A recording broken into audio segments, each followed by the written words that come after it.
Hello, habari. Leo nataka nikuletee habari njema ya Yesu Kristo.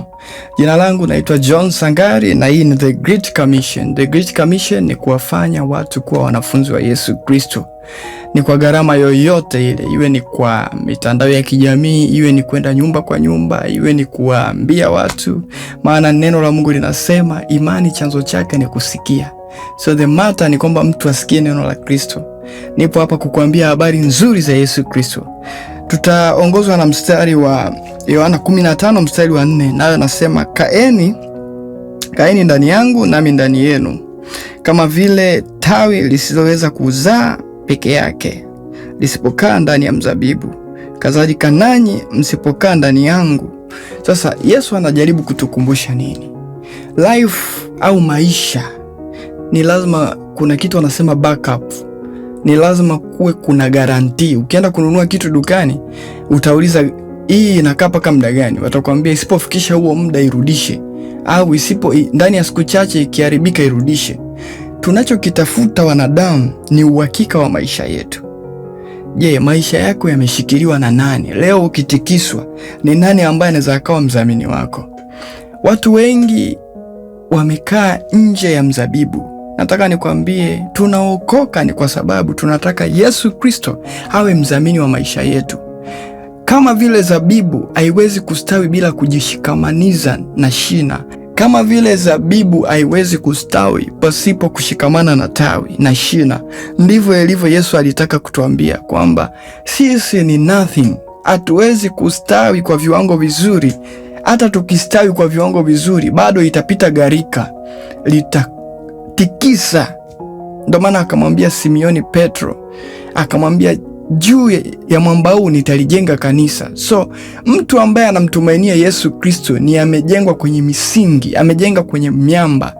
Kuna watu ulishawashuhudia kwa macho yako, walikuwa ni matajiri wakubwa, lakini kwa kuwa matumaini yao, misingi yao, kile zamana walipoweka hapakuwa kwa Yesu Kristo, maanguko yao mwisho wa siku yalikuwa ni mabaya sana.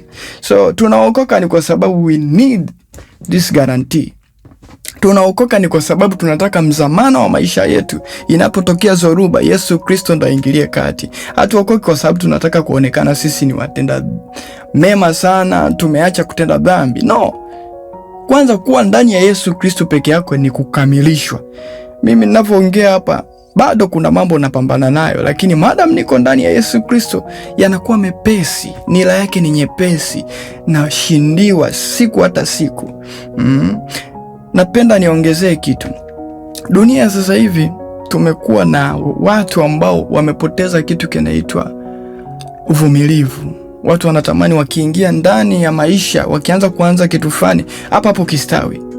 Mungu ni Mungu wa majira. Hata unapopanda unasubiri majira ya kustawi.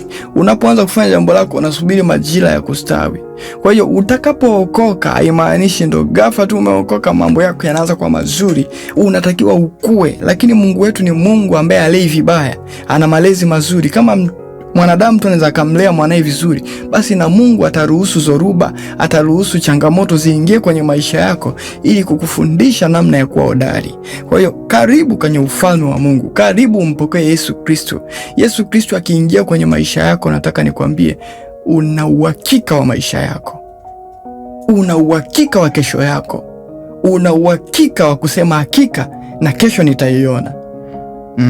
Kwa hiyo tunaokoka ni kwa sababu we need Jesus awe garantia maisha yetu. Asante sana, Mungu akubariki. Wewe ambaye hujaokoka unasubiri nini my friend? Wewe ambaye hujaokoka, dunia hii ina mambo mengi sana yanasumbua. How can you handle this? Kwa hiyo kubali Yesu aingie kwenye maisha yako. Amen.